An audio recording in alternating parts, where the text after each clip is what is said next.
감사합니다. 하나님의 말씀은 사도행전 15장입니다.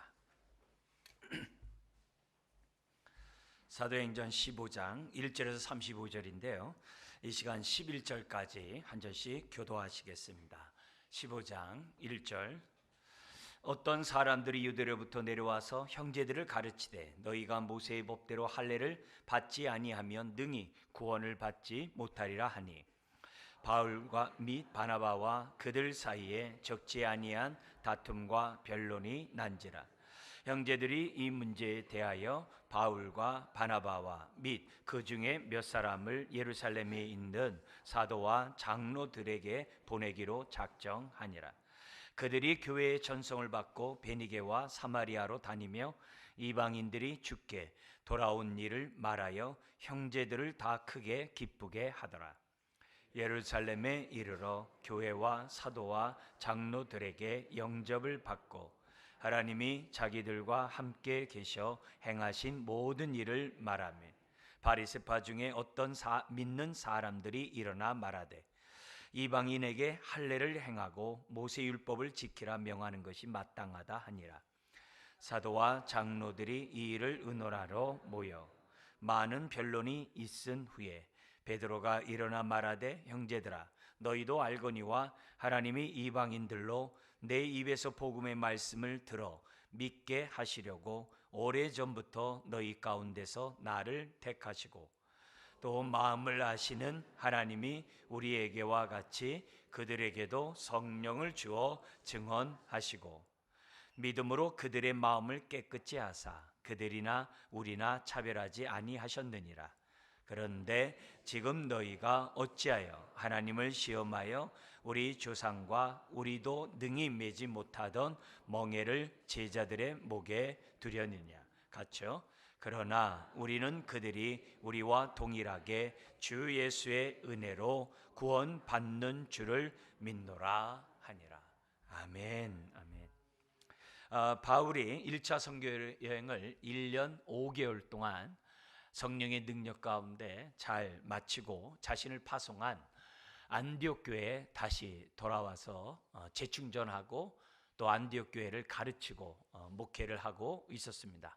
이제 그런 가운데 1절을 보니까 어떤 사람이 유대로부터 내려와 가지고 교회 안에 들어와 형제들을 가르치는 겁니다. 근데 가르치는 그 내용이 1절에 보니까 너희가 모세의 법대로 할례를 받지 아니하면 능히 구원을 받지 못한다는 거예요. 이거는 복음과 다른 내용이고 바울과 바나바가 가르쳤던 안디옥 교회뿐만 아니라 선교에서 선포했던 그 복음의 내용과 정반대의 그런 메시지를 지금 전하고 있는 겁니다. 감히 교회 안에까지 들어와서 자칭 자신들이 선생이라고 하면서 교회 안에서 잘못된 복음을 가르쳤다는 거죠. 지금 이 15장의 배경을 우리들이 생각해 본다고 한다면 이 문제는 안디옥 교회만의 문제가 아니라 바울이 선교했던 그 모든 지역에 나타났던 문제이기도 했어요. 심지어는 갈라디아서가 있습니다. 갈라디아서는 바울이 1차 선교 때 또 2차, 3차 때도 선교입니다만 1차 선교회 때 선교했던 그 지역이 이제 갈라디아 지역이 있어요. 여러 지역이 있는데 그 가운데 갈라디아 지역이 있었습니다. 근데 이 갈라디아 지역에 바울이 복음을 전하고 교회를 세웠어요. 근데 거짓 선생이 들어왔어요. 오늘 1절과 같은 거짓 선생이 들어와 가지고 다른 복음을 전하는 거예요. 그래서 바울이 그 소식을 듣고 갈라디아서를 씁니다. 그게 갈라디아서예요. 거기 1장에서 바울이 전한 복음에 다른 복음을 전하면 너희에게 율법을 전해준 천사라 할지라도 저주받을지어다 그래요. 그래서 굉장히 강력하게 그러한 메시지를 바울이 갈라디아사 교인들에게 편지를 쓴 거예요. 이제 그런 상황입니다. 이제 그런 상황에서 이제는 바울이 목회를 하고 있는 안디옥 교회까지 와서 다른 복음, 거짓된 복음을 전하고 있으니까 이것이 교회 안에 2절에 있는 것처럼 다툼과 변론이 나타날 수밖에 없는 거죠. 이런 모습 속에서 다툼과 변론이 나타나 가지고 이 문제를 여기서만 끝나는 것이 아니라 2절에 보니까는 예루살렘 교회에 올라가서 모 교회에 올라가서 회의를 해가지고 이 문제에 대해서 명확한 결정을 내리는 것이 필요하다. 바울과 바나바의 그런 사람들만으로는 이 모든 잘못된 것을, 잘못된 교리를 잡을 수가 없으니까, 또 이 문제는 안디옥의 문제만도 아니고 갈라디아에서도 문제가 있고 바울이 1차, 2차, 3차 선교하는 모든 교회에 나타난 문제거든요. 그래서 이 문제를 정리하고자 안디옥 교회가 이제 성령의 인도 속에서 예루살렘에서 회의를 개최하게 이제 됩니다. 그게 이제 오늘 이제 본문에 나와 있는 그런 내용입니다. 그래서 2절에 그렇게 작정하고 그들이 교회의 파송을 받고 전성을 받고 예루살렘에 올라가는데 배를 타고 올라가는 것이 아니라 육지를, 해안가를 통해서 지금 뭐냐면 예루살렘에 올라가는 거예요. 올라가는 길에 어떤 도시가 있냐면 페니키아라고 합니다. 페니키아에 여러 작은 도시가 있는데 드로아 시돈이에요. 드로아 시돈이 있는 그 지역에 갑니다. 그리고 또 뭐냐면 빌립 집사에 의해서 선교가 되고 전도가 되고 교회가 세워졌던 사마리아, 나중에 베드로가 가지고 성령이 임하도록 하게 했던 그 사마리아 지역까지, 그러니까 예수님이 사마리아도 전도했었고 드로아 시돈에도 전도했거든요. 스로보닉의 여인의 사건 여러분 아실 거예요. 예수님이 두로 지역에 갔을 때 많은 사람이 몰려들어요. 예수님이 오신다는 얘기를 듣고 자기 딸이 귀신 들린 그 엄마가 와가지고 고쳐달라고 하는 거예요. 그러자 이제 예수님, 우리가 언뜻 보면 오해하면 이해하지 못하는 말을 하시죠. 이제 그 내용이 뭐냐면은 걔에게 자녀에게 줄 그걸 갖다 걔에게 주는 것이 합당하지 않다. 그러니까 맞습니다. 걔들도 주인의 상에 떨어지는 그 부수를 먹습니다. 내 딸을 고쳐주세요. 그랬을 때 내 딸이 내 믿음이 크도다. 내 딸이 구원을 받았다라고, 깨끗함을 받았다라고 이제 선포한 사건 있지 않습니까? 그게 두로 지역이거든요. 그러니까 이미 두로와 시돈과 사마리아의 교회들이 있었어요. 근데 바울과 바나바는 일부러 그쪽 지역을 다니는 거예요. 왜요? 성령이 선교지에서 이방인들도 하나님 백성이 되었다라고 하는 이 소식을 전함으로 그들의 그 교회들의 믿음을 굳건히 할 뿐만 아니라 그들도 이방 선교에 동참시키려고, 이방성에 동참시키려고 지금 교회들마다 선교 보고를 하는 거예요. 그 선교 보고에 나오는 얘기가 3절에 있죠. 이방인들이 주께 돌아온 일을 말하여 형제들을 다 크게 기쁘게 하더라. 그래서 온 교회가 선교적 교회로 발돋움을 할 수 있도록 바울과 바나바가 성령의 인도 속에 방문했던 것을 보게 됩니다. 그리고 나서 4절에 예루살렘에 이르자 거기 교회와 사도와 장로들의 영접을 받고, 영접받는 가운데 하나님이 자기들과 함께 계셔서 행하신 모든 일을 이제 다 말합니다. 이제 말하는 가운데 그 얘기를 들으니까 얼마나 하나님께 영광 돌리겠습니까? 그렇지만 그 안에도 5절에 보니까 바리새파 중에 예수 믿는 사람이 있었던 거예요. 바리새파 사람. 바리새파가 누굽니까? 율법에 목숨 거는 사람이에요. 사도 바울도 과거에 바리새인이었거든요. 이 사람들은 문자적으로 아주 철저히 지키고자 하는 그런 사람이 바리새파예요. 근데 그런 가운데 예수 믿는 사람이 생긴 거예요. 근데 예수님을 믿지만 그들은 어떤 사람이었어요? 여전히 율법화의 지배를 받고 있었던 사람들이었던 거예요. 그러니까 아주 미성숙한 사람들인데 그들이 교회 안에 있었던 거예요. 그래서 그들이 일어나가지고 강력하게 얘기합니다.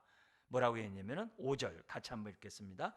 바리새파 중에 어떤 믿는 사람들이 일어나 말하되 이방인에게 할례를 행하고 모세의 율법을 지키라 명하는 것이 마땅하다 하니라.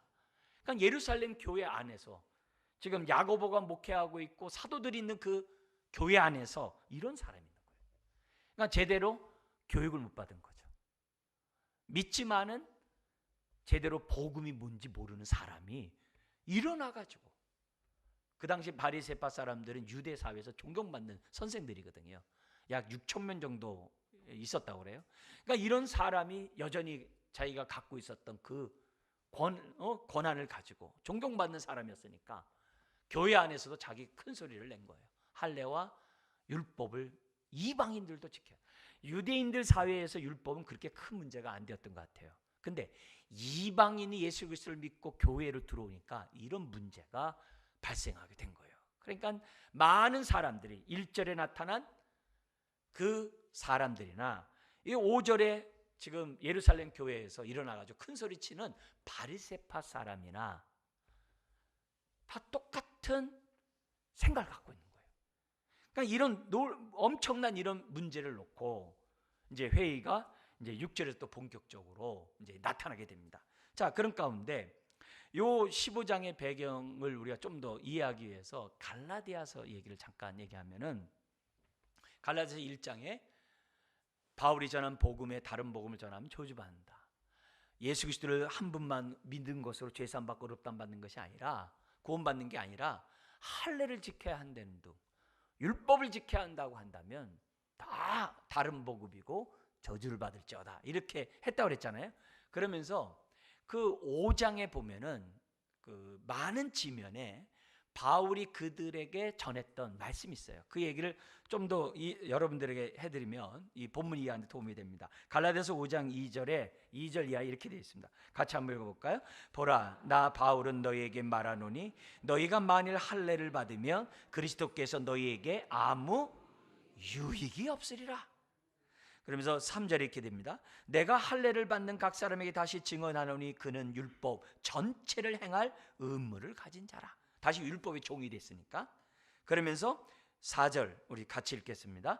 율법 안에서 의롭다함을 얻으려 하는 너희는 그리스도에게서 끊어지고 은혜에서 끊어진 자로다. 예수 그리스도의 대속의 은혜를 믿을 때 죄사함 받고 의롭다함 받는 것이지, 그걸로 불충분해서 할례를 받는다라고 얘기한다면 그리스도와 상관없다는 거예요. 하나님의 은혜와 아무 상관이 없다는 거예요. 그러면서 5절에 우리가 성령으로 믿음을 따라 의의 소망을 기다리노니, 우리가 의롭다함 받는 것은 믿음으로 되는 것이지 할례를 또 받아야 됨으로 되는 것이 아니라는 거죠. 그러면서 6절에 그리스도 예수 안에서는 할례나 무할례나 효력이 없으되 사랑으로 역사하는 무엇뿐이다? 믿음뿐이다. 십자가에 나타난 대속에 나를 대신해 죽으셨다는 그 하나님의 놀라운 그 사랑, 그 은혜를 믿을 때 의롭다함 받는 것이지, 구원받는 것이지 다른 것이 아니라고 편지를 쓴 내용이 있어요. 그러니까 이런 상황이었기 때문에 지금 1절에 유대로부터 내려와서 안디옥 교회에 와서 거짓 선생으로서 그 역할하는 그 부분이 2절처럼 다툼과 변론이 일어나지 않을 수가 없는 거죠. 그러니까 다툼과 변론이 있었다는 얘기를 들어보면 유대로 내려온 그 형제들이 생각을 고치지 않았던 것 같아요. 그러니까 이 문제가 그냥 소리 다룰 수 있는 문제가 아니기 때문에 예루살렘에 들어와가지고 올라와서 회의를 했던 거죠. 여러분, 우리가 기억해야 될 것은 지금 사도행전에서는 우리 주 예수 그리스도께서 성령을 통해 교회를 세워가세요. 반면에 반대로 사탄은 교회를 허물고자 나름대로 뭐예요? 역사하고 있다는 사실을 잊어서는 안 됩니다. 이미 우리는 3장과 4장, 특히 4장 같은 데서 핍박을 통해서 교회를 무너뜨리려고 했던 것을 우리는 알아요. 그죠? 그리고 스데반 집사를 돌로 쳐 죽임으로 본격적인 핍박이 예루살렘 교회에 임했다는 거 우리가 잘 압니다. 사단은 핍박을 통해서 교회에 해를 가하기도 해요. 그리고 사소한 구제의 문제를 가지고 본토 유대인과 외국 유대 그리스도인들과 갈등 속에 나누게도 하는 것이 사단의 역할이에요. 그래서 마귀란 자체가 이간하고 나눈다는 거거든요. 사탄은 반역하고 자기 위치를 떠난다는 그런 역할이거든요. 그러니까 그렇게 함으로써 성도들이 한 몸을 이루지 못하게 해요. 교회가 흩어지게 할 뿐만 아니라 한 몸을 이루지 못하게 하는 사단의 역사가 있습니다. 그러나 오늘 본문에 보면은 사단은 또한 교회 밖에서만 이렇게 하는 게 아니라 교회 안에 들어와서도 가장 중요한 우리가 믿는 이 믿음에 대해서도 흔들어 온다는 거예요. 예수님 한 분만으로 충분하지 않다는 거예요. 예수님의 뭘 더해야만 우리가 온전한 구원에 이를 수 있다라고 가르치는 가만히 들어온 거짓 선생을 비롯한 여기 나오는 잘못된 미성숙한 이런 자들을 통해서 사단이 역사하고 있다는 사실을 잊어서는 안 됩니다. 여러분, 핍박보다 무서운 것이 다른 복음을 전하는 거예요. 핍박은 인내하고 참아낼 수 있어요. 근데 다른 복음을 전한다는 이 사실은 교회의 근본을 흔드는 거예요. 여러분, 핍박은 육체에 해를 가하지만 다른 복음은 영혼에게 해를 가합니다. 그래서 이단이 무서운 거예요. 이단이 무서운 거예요. 이단에 의해서 영혼이 지옥불에 던지게 되는 이 무서운 일들이 벌어지고 있는 거예요. 그래서 우리들이 올바른 복음을 믿고 올바른 믿음 가운데 살아가는 것이 너무나도 중요하다는 사실을 저와 여러분들이 잊어서는 안 됩니다. 그런데 그 당시에는 이런 율법주의자들은 우리가 믿으면 뭔가 부족하다는 거예요. 믿으면 그러면 어떻게 우리가 살 거냐? 율법이 있어야 우리의 믿음이 온전케 되고 우리의 구원이 온전케 된다라고 하는 나름대로 합리적인 논리를 가지고 그들은 뭐예요? 복음을 무너뜨리고 있는 거예요. 자기가 무너뜨린지도 모르면서 무너뜨리고 있는 거예요. 그런 상황이 이제 본문 안에 이제 벌어지게 된 겁니다. 자, 이런 속에서 지금 이 문제를 예루살렘 교회가 해결해요. 우리 주님께서 성령님을 통해서 해결하는데 이 해결하는 이 방식을 오늘 우리가 배워야 돼요. 저와 여러분도 배워야 돼요. 이걸 배울 때 우리 자신이 올바로 주님의 인도 속에, 성령의 인도 속에 살아갈 수 있고, 여러분의 가정이 성령의 인도를 받을 수 있고, 여러분의 일터와 또 우리 몸된 교회가 성령의 인도를 받을 수가 있어요. 그래서 문제가 발생했을 때 그것이 문제로 끝나는 것이 아니라 모든 것이 합력하여 선을 이루시는 하나님의 인도 속에서 우리가 그 문제를 믿음으로 하나님의 지혜로 성령의 인도 속에 잘 우리가 해결할 때 오히려 그 문제가 우리들의 믿음을 더욱더 굳건히 한다는 사실을 저와 여러분들이 잊어서는 안 됩니다. 그런 의미에서 지금 여기 15장에 발생한 예수 그리스도를 믿음으로 우리가 죄산받고 의롭다함 받는다고 하는 이 복음에 대한 이 문제를 통해서 지금 어떻게 돼요? 예루살렘 회의까지 모였거든요. 모였는데 그 문제는 복음을 파괴하고 믿음을 깨트리기 위한 문제가 아니라 오히려 복음을 든든히 세우고 우리의 믿음을 견고하게 하는 문제였다는 사실을 저와 여러분들이 잊어서는 안 됩니다. 그래서 내 삶에 많은 문제들이 발생하고 어려운 일이 있을 때마다 피하려고만 하는 것이 아니라, 그리고 내 방식대로만 하는 것이 아니라 오늘 성경에서 우리에게 가르쳐준 이 방식대로 성령의 인도 가운데 나의 문제, 우리의 문제들을 해결해 나가야 한다는 것을 오늘 이 본문을 통해서 우리들이 배워야 됩니다. 그래서 지금 6절에서부터 35절까지는 세 가지 성령의 인도하시는 방법이 나와요.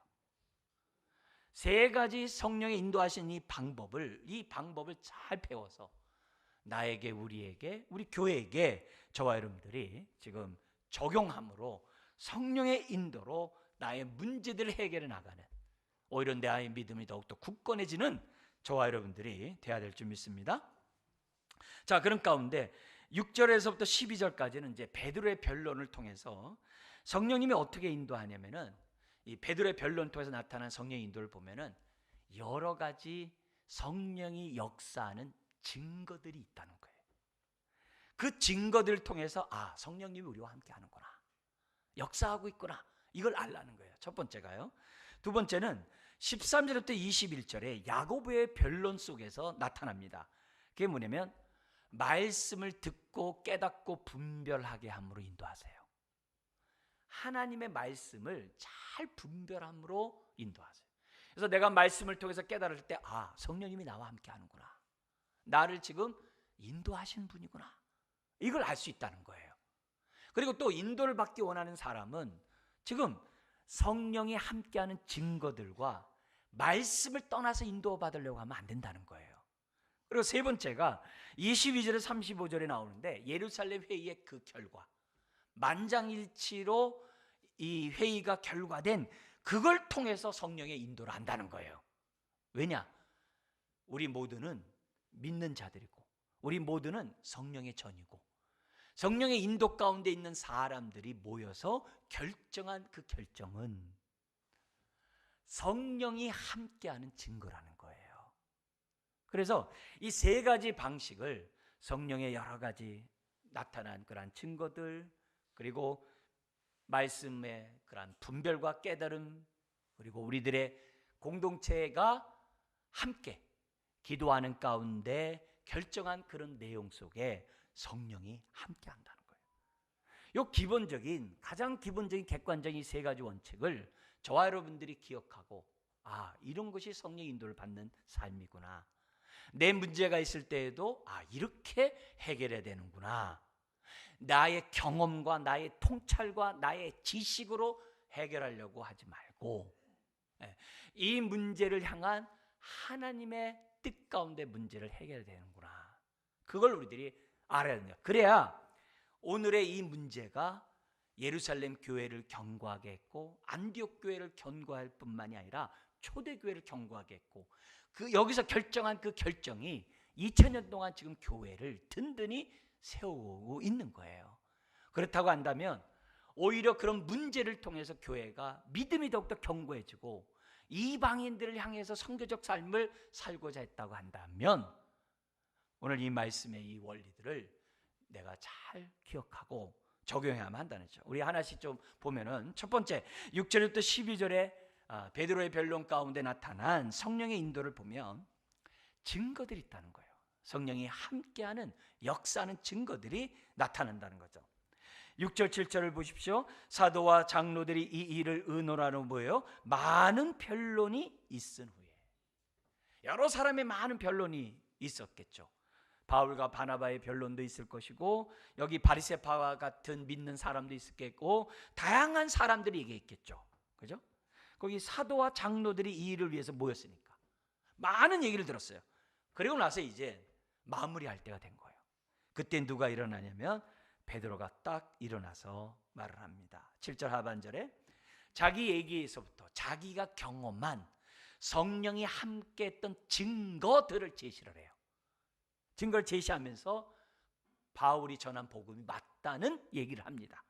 어떻게 되냐면 7절 하반절에 보면은, 너희도 알거니와 하나님이 이방인들로 내 입에서 복음의 말씀을 들어 믿게 하시려고 오래전부터 너희 가운데서 나를 택하시고 또 마음을 아시는 하나님이 우리에게와 같이 그들에게도, 이방인에게도 뭘 주어 증언했다고 그래요? 성령을 주어 증언했고, 요 말씀은 뭘 연관하게 하냐면 요 10장 11장에 있었던 로마 백부장 고넬료와 그의 집안 사건을 염두에 두면서 얘기하는 거예요. 왜냐하면 고넬료와 그 집안이 복음을 듣고 그들이 예수 그리스도를 믿을 때 성령이 그들에게 임했거든요. 그래서 그 보고를 했을 때 예루살렘 교회가 이방인 가운데서도 하나님이 영광을 나타냈다 하면서 영광 돌린 장면이 11장에 있거든요. 그러니까 그 사건을 이미 예루살렘 교회가 다 알아요. 지금 그것을 상기시키면서 얘기하고 있는 거예요. 그러면서 9절에 가장 핵심적인 얘기죠. 한번 같이 읽어볼까요? 믿음으로 그들의 마음을 깨끗이 하사 그들이나 우리나 차별하지 아니하셨느니라. 누가 차별하지 않았어요? 하나님이. 누구를? 유대인과 이방인 다 차별하지 않았어요. 어떤 의미에서 차별하지 않았어요? 뭐 인격점에 차별하지 않았다 그 얘기가 아니라 구원을 얻는 데 있어 차별하지 않았어요. 구원을 얻으려면 뭘 얻어야 돼요? 믿음으로. 그게 9절이에요. 믿음으로 그들의 마음을 깨끗이 하사. 할례를 행하고 율법을 지킴으로 깨끗해야 되는 것이 아니라 예수 그리스도의 대속의 은혜를 믿음으로 그들의 마음이 깨끗함을 받았는데, 그거는 유대인이나 이방이나 똑같다는 거예요. 유대인이나 이방이나 차별이 없다는 거예요. 옛날이나 지금이나 오늘날이나 차별이 없다는 거예요. 더구나 그들에게 고넬료 집안에 성령이 임했잖아요. 고넬료 집안에만 성령이 임했어요? 저 사마리아에도 성령이 임했잖아요. 사마리아 지역에 베드로가 가서 했을 때 성령이 임했잖아요. 이방인에게. 믿음으로 구원 얻고 믿는 자에게 임하는 성령님은 차별이 없어요. 유대인이나 이방인이나 주이나 종이나 남자이나 여성이나 차별이 없어요. 누구나 예수 그리스도를 믿으면 다 죄산 받고 의롭다함 받는다는 거예요. 다 구원을 받는다는 거예요. 그걸로 충분하고 그것만이 다라는 거죠. 그 얘기를 지금 뭐냐면 베드로가 얘기해요. 이렇게 얘기하면서 베드로가 직격탄을 10절과 11절에 내립니다. 왜냐하면 지금 예루살렘 교회 안에 바리새파 중에 어떤 믿는 사람들이 있었거든요. 그리고 그런 분위기를 지금 어때요? 바울의 보고를 들어보니까 너무 많은 거예요. 안디옥 교회까지. 그러니까 그래서 10절과 11절에 직격탄을 날리면서 이렇게 얘기합니다. 그런데 지금 너희가 어찌하여 하나님을 시험하여 우리 조상과 우리도 능히 매지 못하던 멍에를 제자들의 목에 두려느냐. 여기 능히 매지 못했던 멍에는 율법을 지키는 걸 말해요. 그리고 이방인들에 대해서 뭐라고 그래요? 제자들이라고 그래요. 자신들과 같은 그러한 호칭을 이방인들까지 써요. 제자들에게 내 목에 두려고 하느냐. 그러면서 뭐라고 했냐면 11절에 이렇게 얘기합니다. 그러나 우리는 그들이, 이방인들이 우리와 동일하게 주 예수의 은혜로 구원받는 줄을 믿노라. 딱 선포하는 거예요. 많은 결론을 결국 뭐예요? 바울과 바나바가 전한 그 복음이 진짜라는 것을 베드로가 지금 많은 사람들에게 선포하고 있는 거예요. 많은 사람 선포하고 있는 거예요. 그래서 결국 여기서 우리가 첫 번째 알아야 될 그런 증거가 뭐냐? 성령이 우리와 함께하고 역사하는 증거가 뭐냐? 성령이 함께하는 증거들이 있어야 한다는 거예요. 그러면 여기 임했던 것은 성령이 불같이 임하고 모든 자들이 다 방언 말하는 것이냐? 그것만 얘기하는 게 아니에요. 성령이 함께하는 그 증거 가운데 가장 본질적인 증거들이 있어요. 그 본질적인 증거가 뭐죠? 베드로도 지금 얘기했던 것처럼 예수 그리스도를 믿음으로 죄사함 받고 의롭다함 받는 것. 그리고 죄사함 받고 의롭다함 받은 자들이 하나님을 찬양하는 것. 하나님께 영광 돌리는 그거는 성령이 함께하지 않으면 도무지 일어날 수 없는 일들이에요. 여러분, 누가 회개합니까? 여러분, 회개가 윤리적이고 도덕적이고 잘못된 죄를 갖다가 회개하는 게 회개입니까? 그거는 부차적인 거예요. 가장 본질적인 회개가 뭐예요? 하나님 없이 자기가 하나님 노릇하고 자기 인생이 주인이 자기이냐, 자기가 생각하는 모든 것이 다 옳고 남이 말한 건 다 틀리고 자기가 재판장 노릇하면 함부로 판단하는 그게 원죄죠. 그걸 회개해야죠. 그거를 회개하지 않고 윤리적으로 도덕적 남의 잘못한 거 회개하는 거, 그건 지역적인 것들이에요. 본질적인 것. 그래서 회개한 사람은 반드시 예수님을 나의 주님이라고 고백하게 돼 있어요. 예수를 나의 주라고 고백하지 않으면 믿는 게 아니에요. 회개한 게 아니에요. 그거는 성령 없이는 안 돼요. 성령 없이는 안 돼요. 그것보다 회개는 얼마나 진실한 겁니까? 그건 천지개벽하는 일이거든요. 뿐만 아니라 하나님을 나에게 베푸신 은혜에 대해서 진심으로 영광 돌린다고 한다면 그건 성령의 역사예요. 그래서 오늘 우리들이 어떠한 중대한 문제들을 해결할 때마다 이 말씀을 따라 다양하게 적용할 수 있어요. 나의 주인이 누구인가? 나의 문제가 있을 때마다, 내 문제를 해결하려고 할 때마다, 내 고통을 해결하려고 할 때마다, 내 아픔을, 슬픔을 해결하려고 할 때마다 반드시 물으셔야 돼요. 내 인생의 주인이 누구지? 그걸 분명히 해야 됩니다. 내 인생의 주인이 난가? 주님인가? 내 문제를 내가 해결하려고 하느냐? 주님의 방법대로 해결하려고 하느냐? 1차적으로 생각하셔야 됩니다. 성령님이 나와 함께 하시는가? 물어봐야 돼요.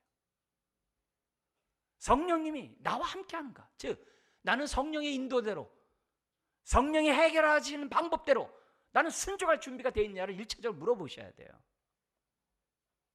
이거 없이 해결하려고 하면 자기 경험과 자기 지혜로 문제를 해결하고 들 거예요.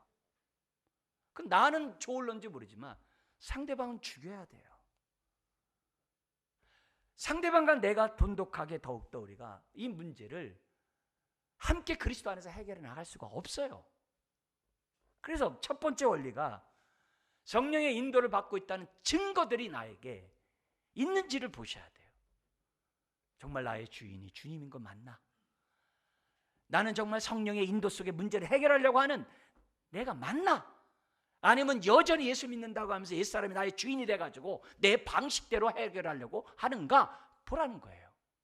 그 얘기를 우리들에게 보여줘요. 육의 생각은 사망이고 성령의 생각은 생명과 평안이라 했어요. 육의 생각은 자기 유익을 구하지만 성령의 생각은 하나님의 나라를 생각하고 더불어 세워지는 것을 생각해요. 이게 성령의 인도를 받고자 하는 첫 번째 그 증거예요. 성령의 인도가 나타나는 방식입니다. 그 다음에 두 번째 사건이 뭐냐면은, 그래서 내 문제가 일어날 때마다 성령님 역사해달라고 우리가 첫 번째 기도해야 되겠죠. 그죠? 나의 문제, 나의 삶의 주인이 주님께 내 문제를 맡깁니다. 저를 인도해달라고 기도해야 되겠죠. 그리고 나서 13절부터 21절에 야고보의 변론에 나타난 성령의 역사가 있어요. 그게 뭐냐면 말씀을 분별하는 거예요. 깨닫게 하는 거예요. 지금 이런 얘기가 왜 나오게 됐냐면은 12절을 보십시오. 베드로가 이렇게 딱 얘기하니까, 강력하게 얘기하니까, 아주 직격탄을 날리니까 12절에 온 무리가 가만히 있는 거죠. 감히 누가 말을 하겠어요? 고개를 들지 못하고 있죠. 가만히 있죠.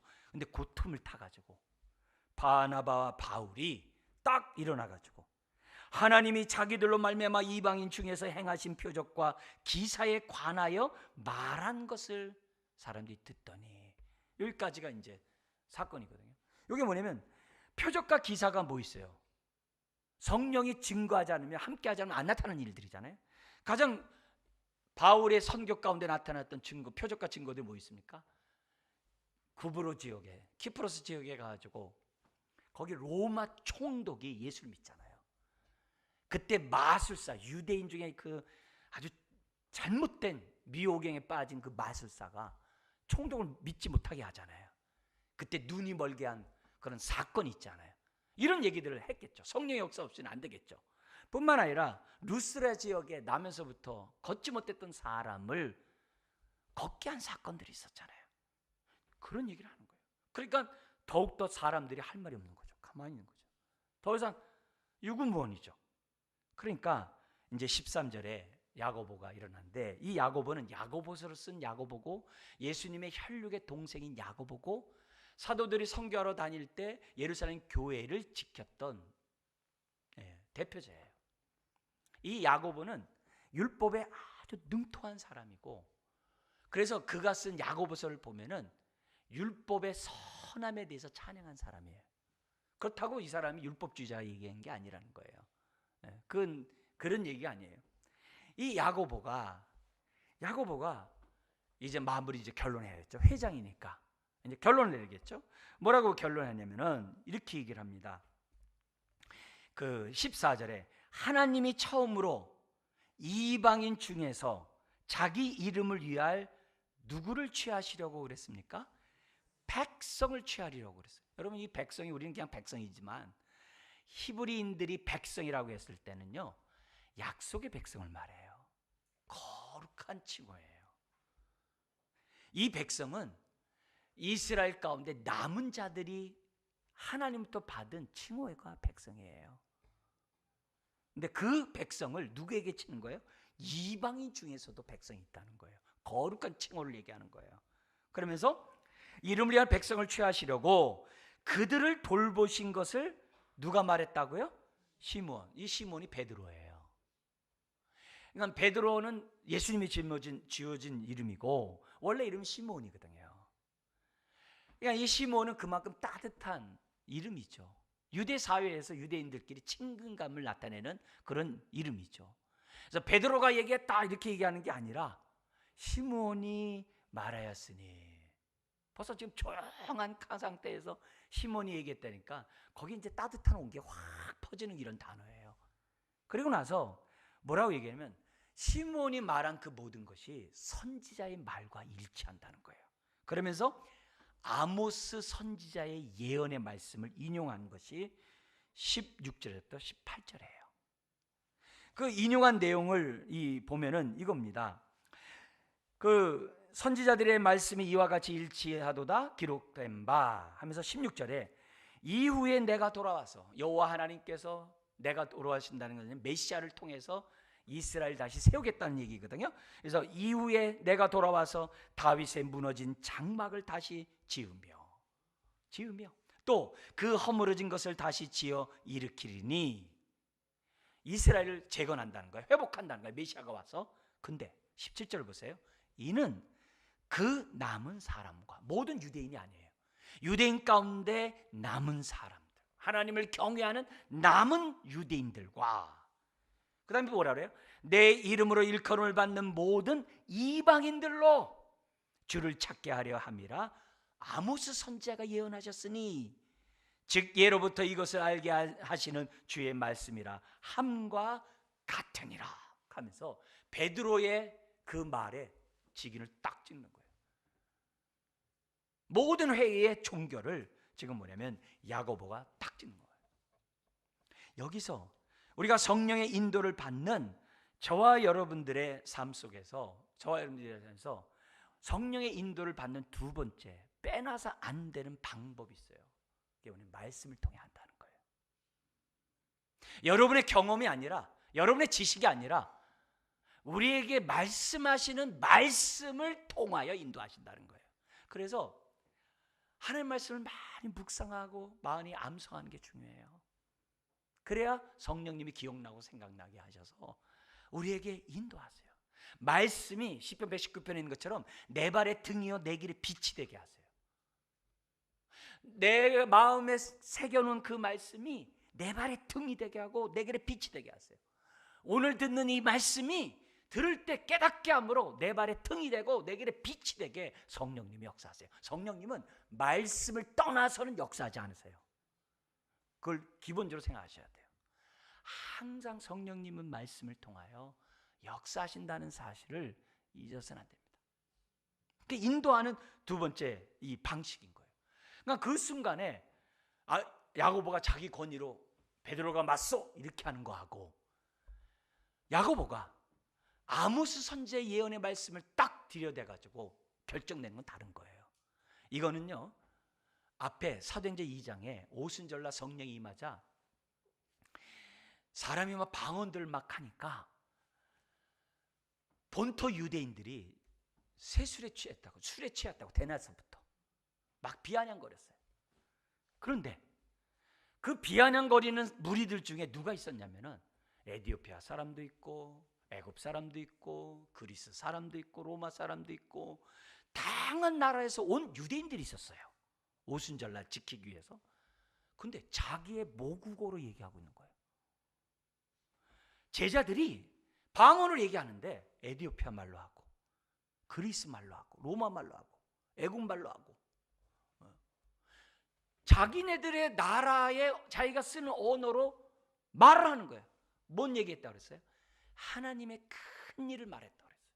예수 그리스도를 통해서 이루신 하나님의 그 구원의 사건을 자기네들 모국어로 들을 수 있도록. 이걸 못 듣는 유대인들은 술 취했다라고 그런 거죠. 그날에 3,000명이 예수를 믿잖아요.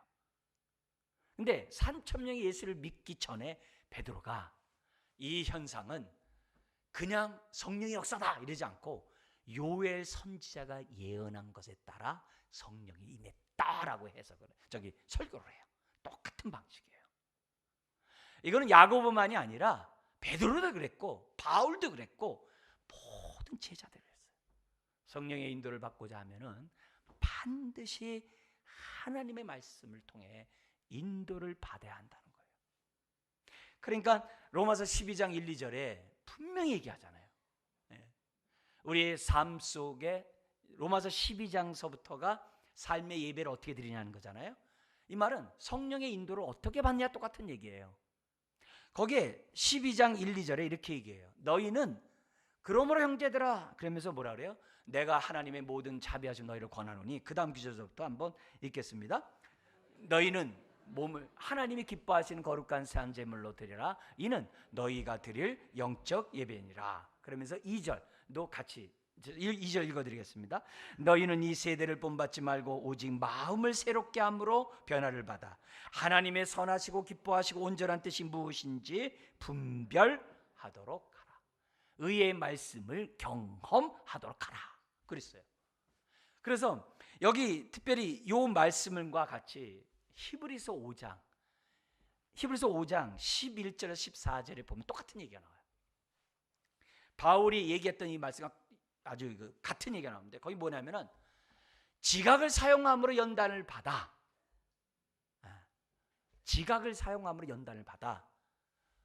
하나님의 선악을 분별하래요. 젖이나 먹지 말고 딱딱한 음식을 먹는 자가 되라고. 그러면 의의 말씀을 삶 속에서 경험한다라고 얘기했어요.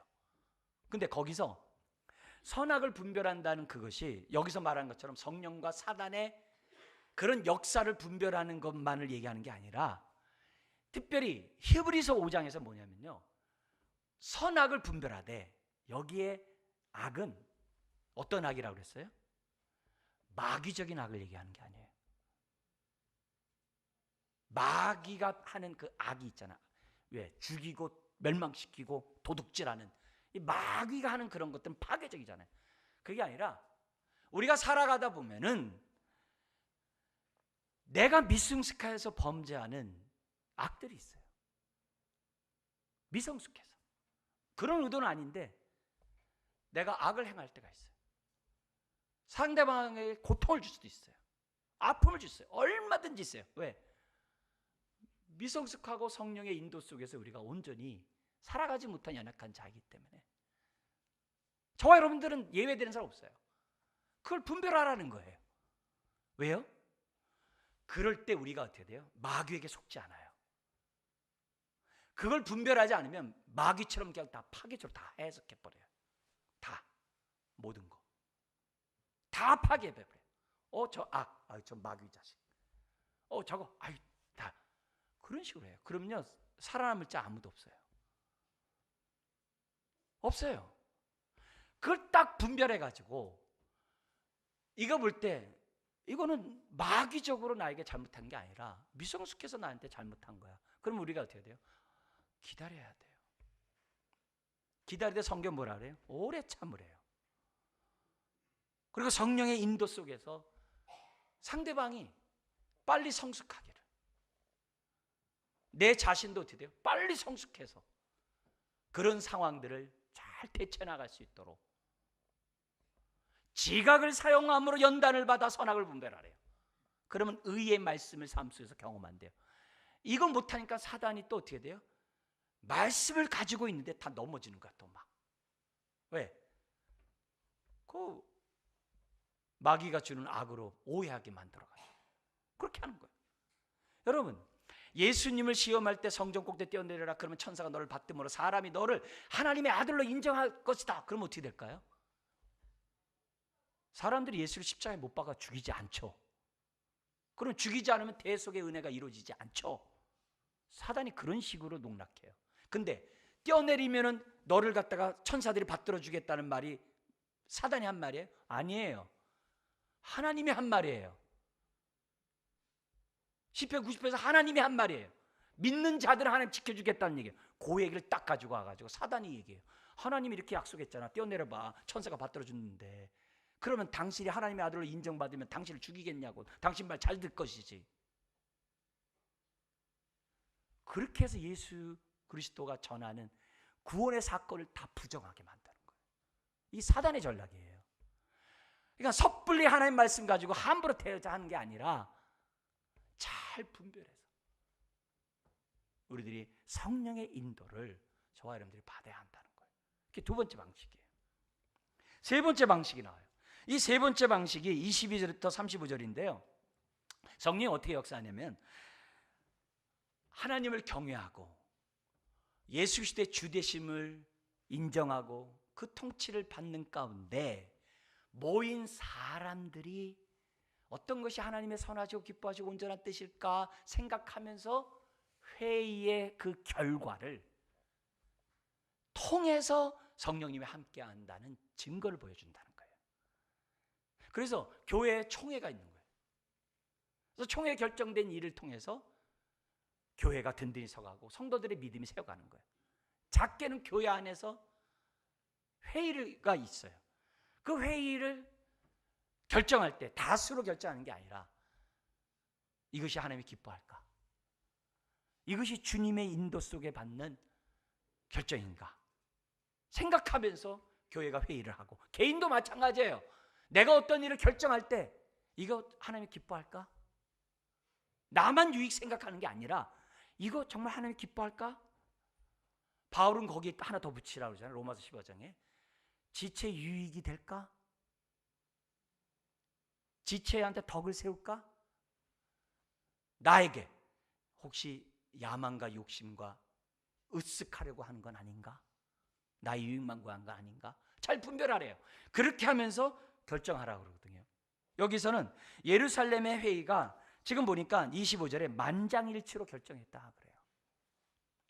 그래서 성령의 인도하는 방식이 사람에게 회개와 하나님을 찬양하게 하고 여러 가지 은사와 이런 것들뿐만이 아니라 말씀을 분별하게 하는 이런 모습과 함께 그런 자들의 결과도 성령님의 인도 속에 이루어지고 있다는 거예요. 그러면서 그 결정된 내 얘기들을 여기 지금 우리 22절부터 나오는데 그 앞에 19절부터 21절에 야고보가 덕을 세우는 말을 하나 해요. 뭐냐면은 19절에 그러니까 이방인 믿는 사람을 우리 괴롭히지 말자. 율법 지켜라 말라 이런 거 하지 말자.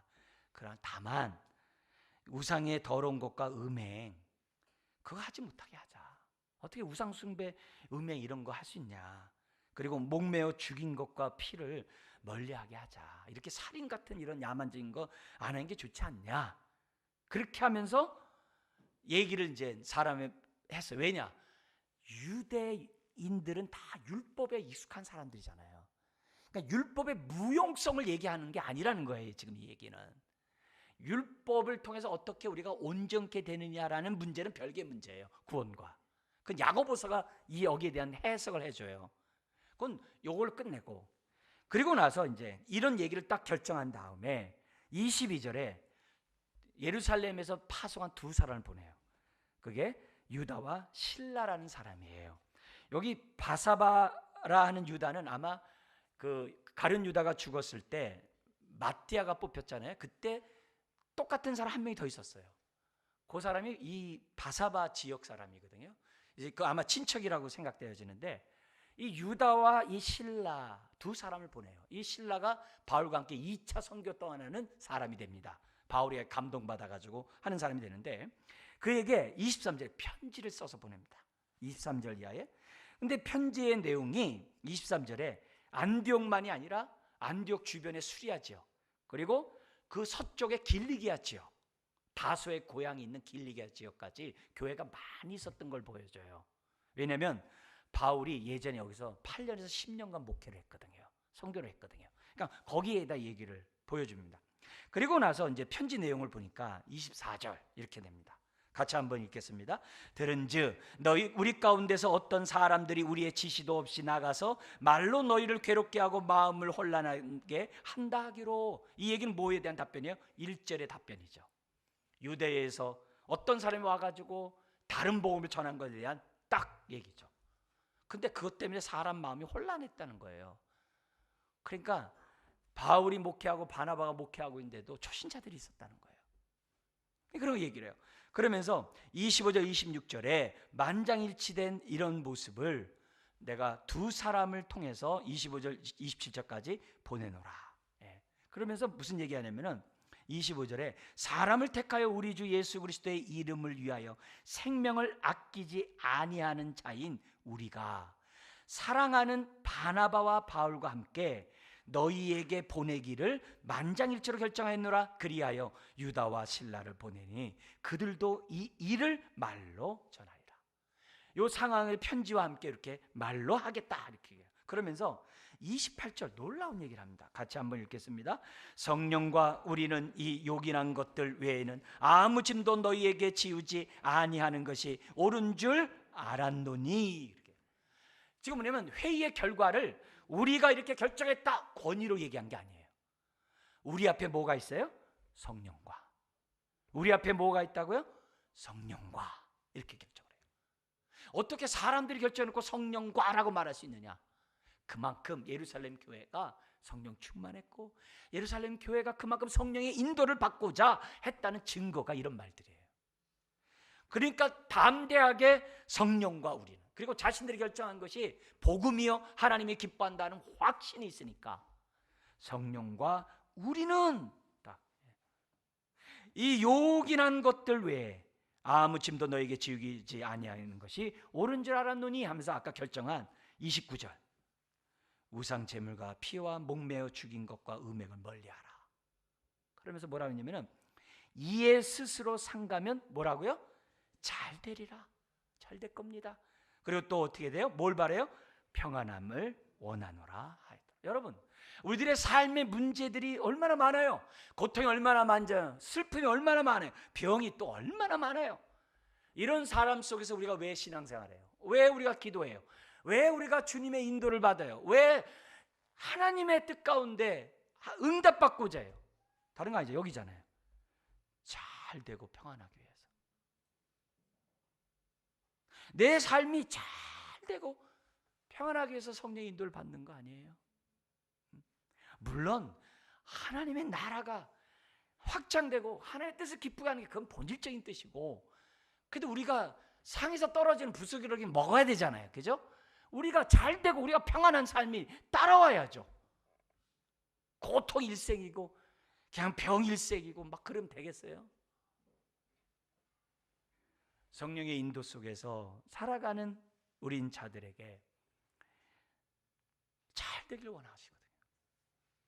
평안함을 원하거든요. 평안함을 원하거든요. 이 평안함이 인사할 때 쓰거든요. 샬롬 하거든요. 샬롬. 여러분, 말씀 우리들이 마치도록 하겠어요. 여러분, 성령님은 교회 주님이세요. 아멘. 동시에 나의 주인이세요. 그 성령님이 지금 나와 함께 하세요. 영원토록 떠나지 않는다 그랬어요. 더구나 두세 사람이 모인 교회에 함께 하신다 그랬어요. 여러분의 가정에도 성령님은 함께 하세요. 그렇다면 내 삶에 지금 많은 문제들이, 여기 지금 교리 문제지만은 거기 구제 문제도 있었고 막 여러 갈등 문제도 있고 많잖아요. 삶에 많은 문제들이 있을 때마다 오늘 주신 이 법칙대로 나의 주인은 내가 아니지, 주님이지. 나는 주님의 몸이지. 주님이 내 인생을 인도하시지. 내 인생을 붙잡고 가시지. 근데 왜 내가 주님을 이렇게 인식하지도 못하고 그분의 주대심도 인정하지도 않고 왜 내 방식대로 하려고 그러지? 그러면서 성령님께 기도해야 돼. 성령님, 내가 말씀을 들을 때나 읽을 때나 묵상할 때 말씀을 기억나고 생각나고 분별하고 깨닫게 저에게 인도해 주세요. 그러면서 주변 사람들하고 얘기할 때도 기도하지 않은 사람한테 얘기하지 마세요. 그러면 듣고 싶은 말만 얘기해 줘요. 기도하는 사람, 그래서 성령의 인도를 받고자 하는 사람과 같이 얘기하고 하나님의 뜻을 구하는 그런 삶을 살아갈 때 그게 나에게 잘 되고 평안함에 있는 거죠. 오늘 여기 우리에게 주어지는 이런 문제가 있을 때마다 두려워하지 말고, 왜 이런 일을 허락했을까? 이걸 통해서 나에게 주시고자 하는 하나님의 기뻐하신 뜻은 뭘까? 나는 어떻게 믿음으로 반응함으로 초대교회 같이 믿음을 견고하게 하고 교회를 든든히 세워져 갔던 것처럼 내 인생을 견고하게 든든히 잘되고 평안하게 갈 것인가 생각하면서 우리들이 신앙생활이 될 줄 믿습니다. 기도하겠습니다. 하나님 아버지, 오늘도 우리들의 삶 속에 많은 문제 속에 있다 할지라도 두려워하지 않게 하여 주옵소서. 아버지, 하나님, 오히려 주님이 나와 함께 하시고 내 인생을 인도한다는 사실을 우리가 고백으로만 끝나는 것이 아니라 경험하기를 원합니다. 성령님, 나와 함께하는 증거들을 다양하게 나타낼 터인데 주여 깨닫게 하여 주옵소서. 성령의 인도를 온전히 받게 하여 주시옵소서. 주여, 우리들이 신앙생활하면서 잘되고 평안한 삶이 이어지기를 원합니다. 스스로 어둡고 힘든 삶으로 가지 않도록 우리에게 지혜를 더하여 주시고 믿음을 더하여 주시고 무엇보다도 주님이 나와 함께한다는 확신 속에 주님의 주님 되심을 인정하며 살아가는 자녀들 되게 하여 주옵소서. 예수님의 이름으로 기도드리옵나이다. 아멘. 찬송가